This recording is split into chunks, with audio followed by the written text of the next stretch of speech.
welcome to the second episode of our new podcast, One Woman is Twice Two Soldiers. I'm your hostess, Caitlin, and I have 10 plus years experience in living history and 20 plus years experience in sewing. And on this podcast, we explore my adventures within the hobby of living history, historic sewing, historic wardrobes, myth debunking, and also some about how I have incorporated 19th and 20th century sewing and within my 21st century life. If any of that sounds interesting to you, make sure you follow along. Make sure you subscribe so you're notified anytime a new podcast comes along. Last time we debunked some Victorian dress myths, including the myth that it took so long to get dressed, that most women only had two dresses, and that poor women didn't dress in all the layers, especially the corsets. Today we're going to dive into my research into 1840s clothing, 40s wardrobe. So without any further ado, let's get started. We'll begin with stockings. So stockings did not change terribly much within the 19th century. There are a few changes here and there, but really not much. Most of the stockings that I have work perfectly well for 1810 all the way up through the 1880s, which is most of what I do in the 19th century. And because they don't change very much, they are often very hard to date, especially for museums. So it's hard to, research 1840 stockings. Oftentimes you'll get things like, okay, these stockings date to the first quarter of the 19th century or the last half of the 19th century. That sort of thing. Sometimes they just say 19th century because they can be very difficult to date. They don't change terribly much. Stockings by this time period can be made at home or also by machines, and you can purchase them. Both are correct. I do not have the patience to knit my own stockings, knit at a snail's pace. I am not a fast knitter. I am a good knitter and I can knit. I am just extremely slow at it and it is not worth the trouble. So I will be purchasing my stockings, which again is also a period correct option. So a book called The Encyclopedia of Domestic Economy, which is published in 1844, says that although the stocking loom has in great measure superseded the use of knitting needles, the home manufactured stocking can be depended upon to last longer, although they are less beautiful in appearance. So knitting stockings, is also praised for being a useful employment by people who would otherwise not have employment. So like older women, that sort of thing, who need to find something to do with their time. Knitting stockings can be something productive that they can do with their time. So what do women's stockings in the 1840s look like? Well, for starters, they do go above the knee. The vast majority of stockings that are mentioned are white, and that's because white is easy to launder. There is a laundry concept called bluing, so as fabrics or white fabrics get older, they yellow, and the way you counteract that is by adding a little bit of blue to them, and then that cancels out the yellow and makes them appear a bright white. So we use bluing on our whites as kind of like a rinse cycle when we're doing laundry in the 19th century, right?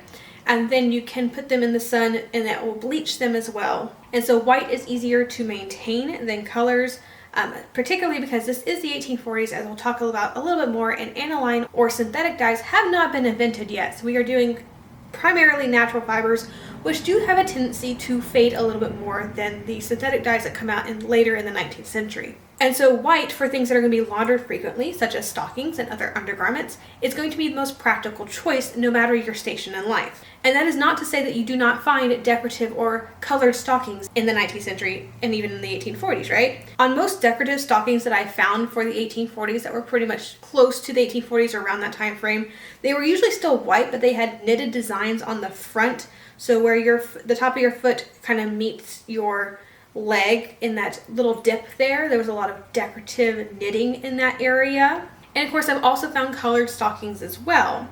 For reproduction purposes, I do suggest plain cotton, wool, or silk stockings with as little elastic content as possible. There are a few places that sell good 18th century stockings which will work for 1840s just fine. But you have to watch the elastic content because a lot of them still do include elastic. A lot of people just like to wear the stockings and not wear the garters. But to be really truly correct, you do need the garters as well. That's a very important step of dressing because otherwise your stockings aren't staying up unless you either have elastic or you're using garters. So garters of the 19th century, based on period imagery, could be worn above or below the knee. It is personal preference and really how your leg is shaped. You need a little bit of a dip to where the garter does not fall down your leg, right? So some people that is right above the knee and some people that is right below the knee. For me, it's below the knee, so my garters get worn directly below the knee. But you do see references and period imagery from the 18th and 19th century with both. So either one is an option. The majority of references I have found were for knitted garters, primarily of wool. The Workwoman's Guide, which is a British book published first in 1838 and then published again a couple of times in the 1840s, has directions for knitted garters. The directions published in the Workwoman's Guide call for garters that are about 1¼ inch wide and about 3/4 of a yard long. You are to knit forwards and backwards, which is just a period term for knitting and purling. So knitting forwards is the knit stitch, knitting backwards is the purl stitch, to the length required, and then there's a slit at the end where you just knit it in 2 separate pieces and then you join them at the top, so there is a slit in the one edge so that you can pass the other end through and create a loop to then tie around your leg. The Workwoman's Guide specifically calls for worsted wool, cotton, or soft wool for garters, and you cast on 12 to 20 stitches based on the fineness of the yarn that you're using and to get that proper width. If you don't care much for knitted garters, there's an 1848 wedding ensemble in the Victorian Albert Museum that features, I love wedding stuff because it's typically very easy to date because we have a wedding date, right? And as long as we know who wore it, we can tell you exactly when that dress was made and worn, even down to the month and day. So they are just made slightly smaller than where you are wearing your garter. Again, either right above or below the knee, and they can stretch to fit and then not fall down. On one half of the garter, that would be the front of the leg part of the garter, there's a strip of needlework, typically in like some sort of floral design that was very popular. And on either side of the garter would be a metal clasp that you use to close the garter. Another garter design that is falling out of style, but I still find occasional mention, is silk garters, which are basically silk ribbons tied around the leg. Sometimes they're decorated in the middle and sometimes they're plain. You can see these also in the late 18th century and early 19th centuries. Unfortunately, nobody is making good 1840s garters, at least that I can find. You can find silk ribbon garters, but the centers often have a very 18th style looking embroidery, but it's done by machine, so neither one of those are correct for the 19th century. And then you can also find knitted garters based on 1860s patterns, but finding them for the 1830s and 40s is very difficult. So garters are going to have to be something you'll likely have to make yourself or find someone to make for you. And then after garters, shoes are going to be the next thing we talk about, and there are several options. Regardless of the shoe style, you would find square toes in the 1840s. Slippers for evening could be leather or silk, with or without silk ribbons to wind around the ankles, although you find the silk ribbon more often than not. For regular day wear, side or front lacing shoes in leather or cloth, and the cloth ones would have leather foxing, that is a little bit of leather at the toe and at the heel, just to protect that shoe a little bit more and let it wear a little bit better. The cloth upper could be wool or silk. I have not found any 1840s references to velvet uppers, although I do find these references in later decades. These shoes could be ankle length or just a little bit above the ankle. Heels were not in fashion in the 1840s, so the vast majority of shoes either have no heel or a very, very slight heel. I'm talking less than half an inch, more like 1/4 of an inch. I have not found buttoned or elastic shoes in the 1840s. Finding good shoes for living history is always hard, but the time periods that aren't typically done as much are especially difficult. In the 1840s, especially the earlier part of the 1840s, does fall within this range. American Duchess does have a few side lacing square toes that have minimal heel that are acceptable. I do find the American Duchess shoes don't tend to last outside if I'm doing more of a working class impression. And there is an Italian on Etsy who does make very good period shoes. I've not purchased from them. They're on my wish list because they look very well made with period styles, and they have some decades that nobody else makes. So that's on my list of things to purchase. They're also very much a wealthier class. There's not a lot for working class. The best I've found is American Dry Goods has a fully leather side lacing boot that has a 1-inch heel, unfortunately, which makes it more 1855 and later. Other than that, I have not found good shoes for the 1840s other than making my own slippers. So if you have suggestions, I would gladly take them. Otherwise, I might be making my own shoes, which I'd really rather not do. And that about wraps up footwear. So before we start with actual clothing, I do want to touch on hand sewing versus machine sewing. So this is always a very hotly debated topic within living history. I will say that at least 95% of all extant, these original 1840s clothing was completely hand sewn, at least. There are machines available. Here in Texas, I can find machines being advertised by December of 1845. And the family that I used to portray in Texas actually purchased a sewing machine and brought it in 1847. So my general rule for the longest time was anything pre-1847 I would hand sew, and anything post I would machine sew. And I know a lot of good living historians who machine stitch their interiors and just do their exteriors by hand on any time period that it would be entirely hand stitched or should be hand stitched. And as long as you're not turning your dresses inside out, that's totally acceptable and fine, in my opinion. I personally do hand stitch all of my 1840s things. So my personal thing now is anything pre-1850, I will completely hand sew. Anything post-1850, I use my discretion on whether something needs to be hand sewn or machine sewn. Again, that is personal decision making. That is not, you are not a bad living historian if you choose to machine sew your interiors and just hand sew the exteriors. I do highly encourage people to, at least the exterior seams, anything that's shown from the outside does need to be hand stitched prior to at least 1845, unless you are copying an original garment that was machine stitched. So again, where you are located, your social status, all of that kind of plays into this question as well as are you a person who needs their dress to be correct inside and out, or are you not?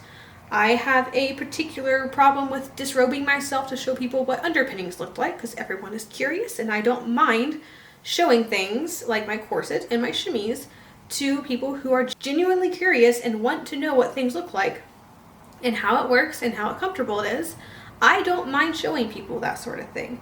Therefore, I tend to disrobe myself, and my things do need to be correct inside and out, because that is part of my impression and part of how I am teaching people. Most people are not like that, and therefore you may be able to get away with a completely machine stitched interior and hand stitched exterior. When we start with actual clothing, we want to first start with body linen, beginning with the chemise. A chemise can be cotton, linen, or a blend of those two fibers, and they are white, like printer paper white. They are not cream, not ecru, not generally natural. They are bleached white.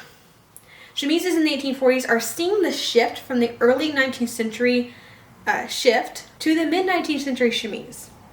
So you can have an earlier style chemise that is cut very similar to a Regency or 1830s chemise, with basically all straight rectangular or square pieces, straight short sleeves, or even puff sleeves, which would not typically be as common in the 1840s, especially once you get that very straight sleeve that's very tight.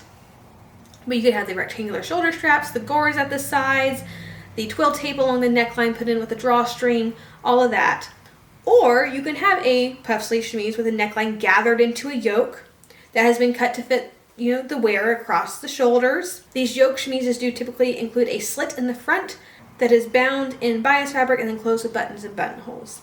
Both styles are fully described in Eliza Leslie's The House Book, published in 1844, which is available to read free online and gives directions on making both styles of chemises, although you will need a little bit of experience in sewing to fully understand the directions, and there are no pictures, so do keep that in mind. The other body linen for day wear would be drawers, which in my current research suggests that they were really common over in Europe. American books do not mention them until the 1850s. I do know living historians who do not like to go without something underneath. It makes them feel uncomfortable, because modern sensibilities do insist upon some sort of underwear. Otherwise, there are people who do feel exposed. But for American women in the 1840s, they do not seem to be much worn. If drawers are worn, they were split crotch, never closed crotch, and they look very similar to mid-19th century drawers, so you can use an 1850s or 1860s pattern. They don't change much. The Workwoman's Guide is essentially a mid-19th century pair of drawers. And again, they can be cotton, linen, or a blend of the two, and they are white. They should end about mid-calf, and they are gathered into a band at the top. The Workman's Guide, which again is early 1840s, late 1830s, and British, does have directions for making drawers. And if you insist upon wearing them, that is a good resource. Also, if you need more modern directions, Elizabeth Stewart Clark on her website does have free directions to make drawers for the mid-19th century, www.thesewingacademy.com. I do personally try to discourage their use for the 1840s for American living historians, but they're an option if you just simply do not feel comfortable. The period option, of course, is to wear absolutely nothing that our minds would consider panties or underwear. And in full transparency, that is what I do, because it is my job as a living historian to recreate 19th century life as accurately as I can, as long as it is achievable and safe. And I do try to educate the public as accurately as I can, and with my current research, I cannot in good faith are being worn in America during this decade, or at least not being commonly worn. Next, we'll talk corsets. Now, I know this can be kind of a touchy subject for some people, but to accurately dress as a free Western woman in the 19th century, they would have called them the civilized people, corsets are necessary. Were 100% of the women in the 19th century wearing them? Absolutely not. There are hundreds of thousands of women, and even if a few hundred are not wearing corsets, we cannot remotely get the ratios right, even with a few thousand living historians that we have today. Unless you are interpreting a very specific person that you have blatant evidence and knowledge that they were not wearing corsets, you should be wearing a corset. That is going to be best practice. Corsets in the 1840s are again making that transition from the early 19th century corset, the long line stays, to more of the structured garment of the mid 19th century corset. So in the early 19th century, we're seeing stays with gores and gussets, which are very triangle-y things that give you room in the bust and hips. And although they are putting boning into corsets, a lot of the structure comes from cording, which is a type of cotton yarn, similar in size to the peaches and cream yarn that we have today. In the mid-19th century, more 1850s and 60s, we see the rise of shaped corsets. So no gussets and gores, the pattern pieces themselves are shaped to give you the room in the bust and the hips. And you see more of the boning, no shoulder straps on most corsets. And that change, the shift really between the two types does seem to happen in the 1840s. I've seen illustrations and extant corsets that still look very much like the 1830s corsets with more cording and shoulder straps. And I've also seen some very 1850s looking 40s corsets with more boning and no shoulder straps. Things that make a corset more 1840s are being long-waisted, because that is the fashionable shape, is to have a very long waist. But you can either have a primarily corded corset or a primarily boned corset, as is your preference, although boning does seem to be more popular, especially by the mid-1840s.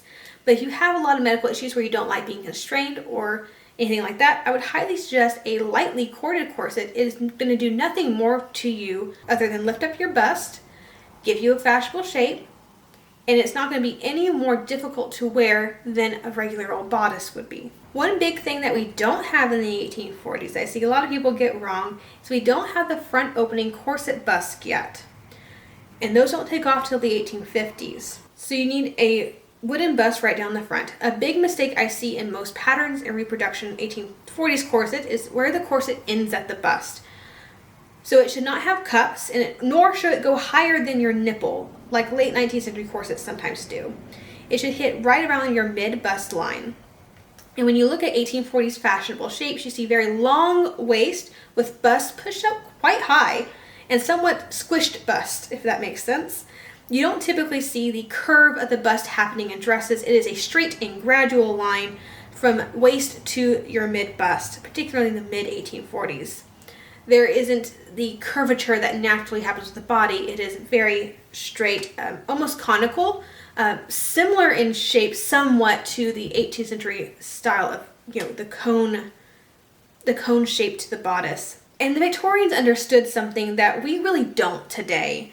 We are constantly trying to change our bodies to be the fashionable shape, but that's nearly impossible because nobody has the perfect body, because the ideal body shape keeps changing. I mean, think about how 20 years ago, how pencil thin, almost shapeless bodies were seen as the most beautiful, and now there's a want of the large rear ends and thighs with small waist and big butts. And just in 20 years, the ideal body shape has changed so much. And if you're dieting and exercising to get that perfect body, you'll have to continually adjust your practice because the ideal body shape keeps changing. And the Victorians, this also happened with the Victorians in the sense that the fashionable body shape keeps changing. That's just how humans are. We adapt, we see things as more beautiful. The new thing comes along, the shiny new thing, we decide to go for that. So the Victorians didn't usually bother with the trying to change their body through diet and exercise. They understood that no one is born with the ideal body because the ideal body keeps changing. But if you buy the right underwear, you can get pretty darn close. And that's where corset comes in. Do you have a short waist? Well, if you do a gradual increase for your hips, you can make yourself look long-waisted. And while we're at it, let's go ahead and push up your bust as high as it'll go, because again, you want to create the illusion of a very long waist. And that's one reason although there things that are seen in 1840s corsets and things that are definitely do not make 1840s corsets, you do see variations in the patterns because each person needs something slightly different to get that ideal shape. The size doesn't matter as much in the Victorian era as much as shape does. Everyone is going after the ideal shape. And again, you get that through corsetry. The only 1840s corset pattern I can recommend is Fig Leaf's 1842 corset because it is copied directly from an original that is dated, so we know it is 1842. And in that corset, we see what I've just described a few moments ago, a very slight gradual hip increase to increase the waist lengths visually, entirely through optical illusion, a very high bust line that gradually pushes out the bust. This corset is entirely corded, but the cording is very extensive compared to 1830s and earlier corsets. There are also shoulder straps. You could take this pattern and bone it if you desired. But at this time, I cannot recommend any other 1840s corset patterns I have seen. Black snail patterns, I do know is popular, and that is 100% not a mid-19th century corset in that pattern. The shape is extremely off. Red Threaded right now is a good corset company, but they do not have an 1840s corset pattern. You may be able to adjust the 1830s corset pattern to be more 1840s if you're more of an experienced corset maker. And now we know that fashions didn't immediately change, right? On January 1st, 1840, they didn't suddenly go, well, it's 1840, time to change the fashionable shape. No, things change gradually. So if you're doing very early 1840s, say 1840 to 1841, or even 42, an 1830s corset would be more common. And as you move further into the decade, 1848 and 1849 corsets are going to look vastly different. They're going to look more like what we'd consider an 1850s corset to look like, with more shaping and boning than cording. So keep the exact year that you're going for in mind, at least a close range of years, when picking out patterns for any type of living history or costuming that you do. Next, we'll move on to petticoats. So petticoats come into a few different forms in the 1840s. First, there's just the plain skirt type petticoats. This is most often made of long cloth, which is a period cotton fabric that's most often used for underpinnings, same with chemises and drawers. I have not found a good modern replica for long cloth, but Pima cotton or Pimatex cotton does seem to be the closest. I do find it to be more densely woven than long cloth and a little bit finer, but that's just a close approximation. Other fabric petticoat options include, wool or old dress skirts that were cut down to petticoat lengths. You see this a lot in working class situations, especially in paintings of working women. There's also corded petticoats in the 1840s made of cotton or linen. These are 90% or more of the time made with a fabric that you'd buy with the cords already woven in on the loom during the weaving process. And then you purchase the fabric and you just cut it to size and sew it up like a normal petticoat. Because we today do not have access to pre-corded fabric like they did, most living historians opt for the smaller portion of extant corded petticoats, which is where you sew yarn, essentially, a thicker cord, into the petticoat itself. And there's a couple of different ways to do that. Just make sure it's a smaller cord, nothing more. I've not seen any originals that were larger than 1/2 inch in diameter, the cords themselves, that is. Some of us are crazy and we have looms and we've been known to weave our own corded fabric. And I'm considering offering this corded fabric as an option to living historians since I do have a nice loom to work on now. I just need to buy the thread and actually get it done. Another option, instead of corded petticoats, you also see crinolines made of horsehair. These are another way to make skirts stand out, and we use the term crinoline mostly in terms of like a hoop skirt, like the cage. That's not necessarily the first sense of the word. Crinoline just basically means horsehair. It's like a horsehair petticoat. And this, again, we can't necessarily replicate today as we don't have horsehair crinoline fabric. There are synthetic approximations of it, but I would not wear anything synthetic for living history because of the heat and fire risk. The weaver in me has been wondering if I can find friends with horses when old horses pass of natural causes, if I can't just shave off the tails and make my own horsehair crinoline. But that sounds like a very detailed, very drawn out process that I'll probably never have time for. But regardless of the material that a petticoat is made, 1840s petticoats are sometimes set on a regular straight waistband, just all the way around the waist. But also a fair amount of 1840s petticoats have a yoke for the waistband So like a triangular cut or a V cut to the waistband, and that's to accommodate that very long waisted skirt, and also some of the V-shaped waistlines that you see in the 1840s, so that doesn't pop out and make it look like you're pregnant because of the bulk of the gathering of the petticoat itself. If you set it on a yoke, that gathering is further down, and so it lays a little flatter and nicer. It makes you look a little bit thinner if you cut your petticoats on a yoke. For winter wear, a wool flannel or a quilted petticoat is a very useful article, and we see those as well in extant garments. Another type of petticoat is a petticoat with a body. A body is just another word for bodice, right? So these petticoats are made from period longcloth or other underwear type fabric, and they look like white dresses with short sleeves. And they serve the purpose of a corset cover type garment, although that word is not in use in the 1840s, as well as a petticoat, and it's kind of an all-in-one garment. Think of it similar as a petit chemise in the 20th century, have a combination type garment. You do see that in the 1840s as well. And again, it reduces waistline bulk because you don't have a waistband there to add extra inches to your waistline. It's just a petticoat with an attached bodice. And now we'll move on to dresses. Let's start off with fibers. So cotton, silk, and wool are going to be the most common, although you do see linen dresses as well, especially being mentioned in the deep south here in America.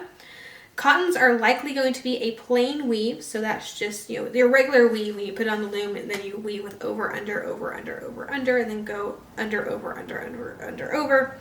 Your typical plain or taffeta weave, sometimes called a tabby weave if you're doing weaving today. Cottons are going to be printed, plaid, or striped, not solid. There's an 1842 source that specifically states that cotton is not dyed solid, except for very few exceptions that are typically used for lining fabrics, and it actually says that. So we're talking polished cottons and then the brown cottons that are used in linings. And this is because cotton fades in color very easily and quickly, and you're going to get a very splotchy looking garment from anything that's hidden under folds, and then when you walk, it's just going to look very splotchy and very poorly kept up. Whereas if you had a print or a pattern of some kind, that distracts the eye from any splotchy or faded areas to where it looks nicer longer, and it doesn't appear to be as faded as it actually is. So any extants or photographs that you see of women who are in solid colored dresses, these are most likely not to be cotton. Most often they're going to be wool if they don't give off any type of sheen. Wool garments get mistaken a lot nowadays for cotton because wool in the 19th century, or dress weight wool in the 19th century, is not what we think of as wool today. It is very light and fine, sometimes the weight of a quilting cotton, or sometimes even lighter than modern quilting cottons. Most of the fabulous 1840s prints that you see are actually wool gowns, especially if they have more vibrant colors, because wool, being a protein fiber, takes on a richer, darker color than cottons and linens do, these cellulose fibers. The plant-based fibers like cotton do not typically, especially with natural dyes, take on a very bright or saturated hue when you dye them. They come out looking very muted a lot of the time. But a protein fiber like silk and wool will take up that color, and it produces very vibrant shades, and sometimes a totally different color than plant-based fiber would. For instance, cochineal, which is a bug that lives in a cactus, if you didn't know, can be anywhere from a coral or a fuchsia or a flag red, depending on the fiber that it is dyed and the mordant used to set the dye, right? In a recent dyeing class that I taught, we dyed cotton bandanas, and then a student brought some wool yarn to dye as well. So in the same dye pot, at the same time, mordanted with alum, so the same mordant, we got a very light orangey coral on the cotton, and a very bright and vivid fuchsia on the wool. So a lot of those nice, beautiful 1840s colors, when you see dark, deep, and saturated hues, are likely not going to be a cotton. They're likely going to be a wool or a silk, or at least a blend with a protein fiber to get that color. Wools in the 1840s can come in solids, again, plaids, stripes, prints, basically any of the fabric options available. It is a very versatile fiber. The wool can be sheep wool, but it also kind of encompasses alpaca wool or merino, which is just another type of sheep's wool. And there are several different weaves for wool. You can use a plain weave, which would be the most common, but you also see a twill or a satin weave as well. Silk is another fiber that can come in solids, prints, plaids, or stripes. Sometimes you see silk with embroidered designs. Silk can be plain weave. That's called taffeta when it's in silk. A lot of our taffetas today are actually much thicker than a period silk taffeta would be. All the period silks I have personally handled felt more what we call it now a tissue taffeta, as opposed to just a regular taffeta. So if you're looking for a good period weight silk taffeta, I would look for the term tissue taffeta because that's going to be a little bit closer than your average taffeta would be. A lot of stripes and plaids are going to be okay when you're looking at fabrics, but go back to originals to document the thickness of the stripes and the plaids, and as well as the varying colors and patterns that are used within the stripe and plaid, because some things just weren't done. I know a lot of people who say, oh, I always use stripes or plaids when I look for reproduction fabric because I know those are going to be right because they had stripes and plaids. And I have a hard time dating prints, so I just don't do that. And I used to believe this too, but as you start looking at originals, you can actually find stripes and plaids that are done in non-period manner, as well as you do have to go back to the originals and really study.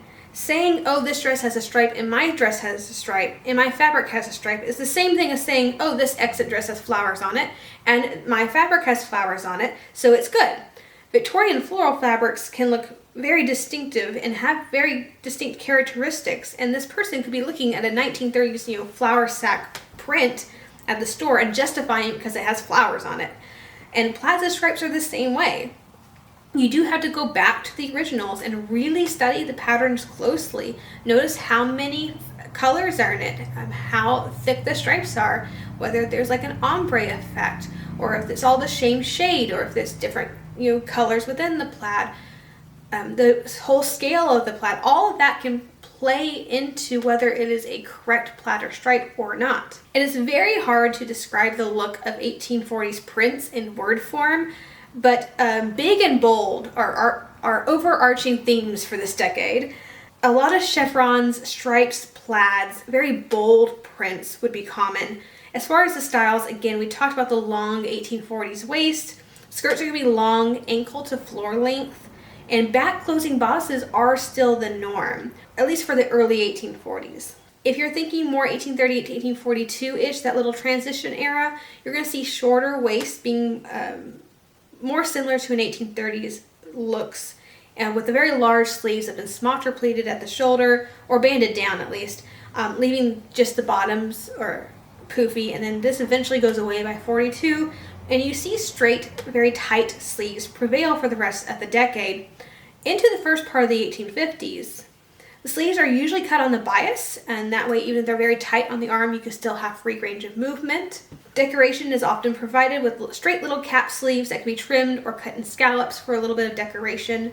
Later on in the decade, we see the same straight sleeve prevail, but you also see that same straight sleeve cut, but cut a little bit wider at the bottom, and that gets you a shape that we call a funnel sleeve today. And this gives a not so tight and straight look, but it's basically a wider version of almost the same sleeve. For the bodices, plain bodices are common, but we also see the rise of the fan front in the 1840s, so very full bodices that are then pleated, gathered, or smocked into the waist, and then letting the rest of it kind of fan out along the bodice. Some of these can be very full at the shoulder line, some of them can be very tight and fitted at the shoulder line, or anywhere really in between. Evening gowns kind of follow the same lines, but they're often going to be of silk, otherwise they'd be a very fine and expensive cotton or wool. Longer berthas, which is the collar of ball gowns or evening gowns, are going to be fashionable, and the straight sleeve does prevail even in the evening wear. Honestly, we'd be here talking for hours about the nuances within 1840s dresses and how the fashions ebbed and flowed throughout that decade, and we simply just don't have the time. If you're looking for a particular narrow time frame, I highly suggest going to read the ladies magazines, such as Godey's Ladies Book, which would have been readily available in the time, and you can find them, again, available and free online. If you go to the back of each issue, the last page or two will be all about fashions for that month, and it'll tell you what's new and what's on the way out. If I know a particular event that I'm doing in a particular month, I'll be at an event. Let's say it's a June event and we're doing 1848.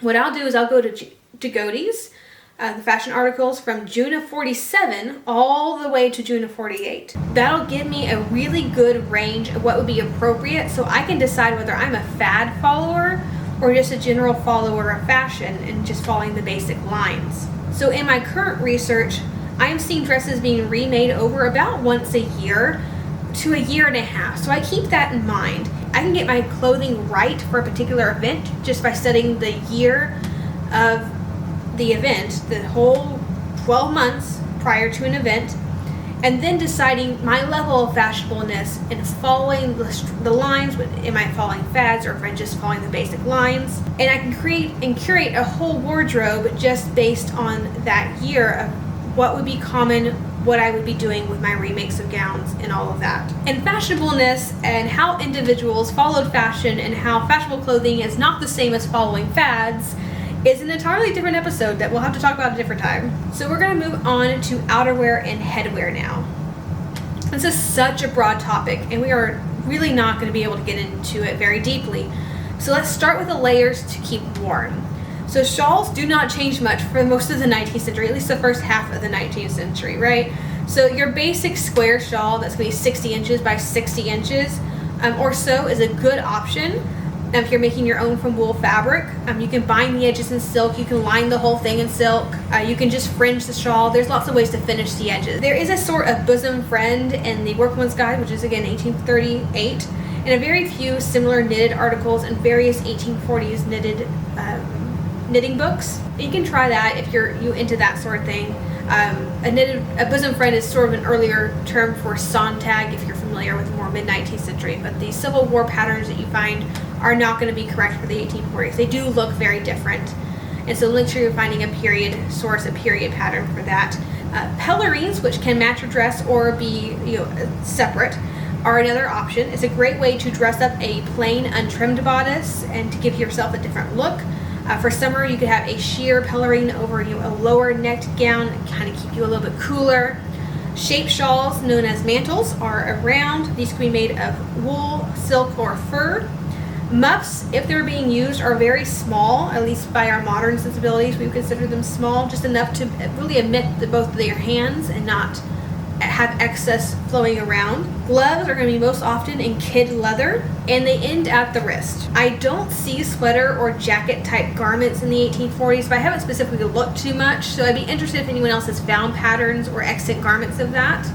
For headwear, bonnets morph from those very large and ostentatious 1830s monstrosities to the very modest cottage bonnet look that's kind of round around the face, either untrimmed on the inside or very lightly trimmed with florals just at the side of your face. Bonnets can be straw, fabric colored, which means silk or sometimes velvet, or horsehair, which is going to look a lot more like a straw. If you're looking at making your own bonnet or buying ready-made, I highly suggest Danielle at Timely Tresses. She is an avid collector of originals and drafts her patterns from her original. If you're looking for more of a working class sunbonnet, I do see a lot of corded sunbonnets in the 1840s. Marna Davis, who is on Etsy, has a great late 1830s, early 1840s sunbonnet that is taken off original in her collection. One thing I do notice about the 1840s sunbonnets that a lot of people get wrong is that the brim is usually cut on the bias in the 1840s and not on the straight as it's typically done in the 1850s and 1860s. It's one of the things that's kind of regularly sets the 1840s bonnets and earlier bonnets apart, is cutting that brim on the bias. Talking about caps are going to be more in use in the 1840s than they are in later decades, but not entirely worn. There's a reenactorism going around that as a woman you have to have your head covered at all times, and that's what caps are for. That's not necessarily the truth. You do see plenty of 1840s women, even older women, not wearing caps, and that's fine. If you're doing a lot of dirty work, cleaning or cooking, you may opt to wear a cap because that'll protect your hair from getting nasty and dirty, right? So caps do serve functions. Workwoman's Guide is a great resource on caps. It shows you exactly how to draft them. I find them to be very simple directions. If you're brand new to sewing, I would not suggest it. So when we look at 1840s nightgowns, there are actually two types. There are full nightgowns for winter wear that can be made of a thicker cotton or a flannel in very cold places. These often go all the way to the throat, and they have sloping shoulders that are in line with the 1840s dresses. They have a slit up the front for buttons, and then does not go all the way down, just about half a yard or so. So 18 shoulders from the throat down is about where you're going to see the buttons and buttonholes in for the 1840s. The necklines have collars that can be small or very wide, similar to 1840s dress collars. And in shape, 1840s nightgowns look an awful lot like 1850s and 1860s nightgowns, except for the often very wide collars. Eliza Leslie's 1844 The House Book actually has directions on both types of nightgowns, beginning on page 398. But again, there are no illustrations, and I'd highly suggest this for experienced seamstresses only. For maternity or at home wear, wrappers can be very beneficial. And of course, wrappers don't have to be maternity wear. You can also just wear them around the house. They follow the same lines as the dresses, so high necks, often very full fan-shaped fronts, tight sleeves, sloping off the shoulder, arm size, that sort of thing. Some have a self-fabric belt that just ties in front, and then others have like a boned-shaped belt that can lace or hook an eye shut, and creates a very fashionable dress-looking wrapper that just looks like a fan front dress. And finally, a word on accessories. Collars and cuffs are not 100% necessary, but they are neat articles that improve the look of a dress. The collars I see most often attached to little chemisettes, or we would likely call them dickies, and then the dress is just put over top and the collar pulled out. Collars and cuffs are white, again, not cream, not ecru, not natural, they are white. Collars should be made of finer fabric, such as handkerchief linen, lawn, or voile, and they should not be made double. They should be a single layer, and then either narrow rolled hem, faced with about an inch or so, or finished with a ruffle or a bit of lace at the edge. Cuffs are often quite narrow, and about an inch or so in width, and then when you're looking at photographs, I don't see them all the time, but you do see collars more often than you see cuffs, although neither is universal. For work, a large neckerchief that can be tucked into the neckline or crossed in front of your bodice and pinned, or gets tucked into an apron, that can be very common. You see that a lot for working class.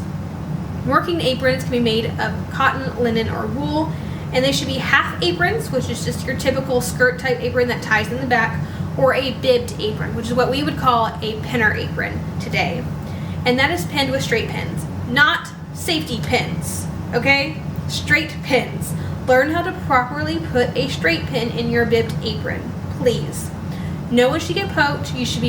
It should be perfectly safe if you do it correctly. There is a method, and it works. I fully understand that safety pins are patented in the 1840s.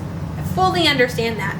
Being patented does not mean that it was in regular use or even sold to the public. Parasols of the 1840s are less than a yard in diameter. Green and brown are going to be the most common colors. Early in the 1840s, untrimmed parasols were common, but you see more fringe by the later part of the decade. Finials are quite long, 3 to 5 inches on most originals. You can find parasols that fold and walking parasols that do not fold.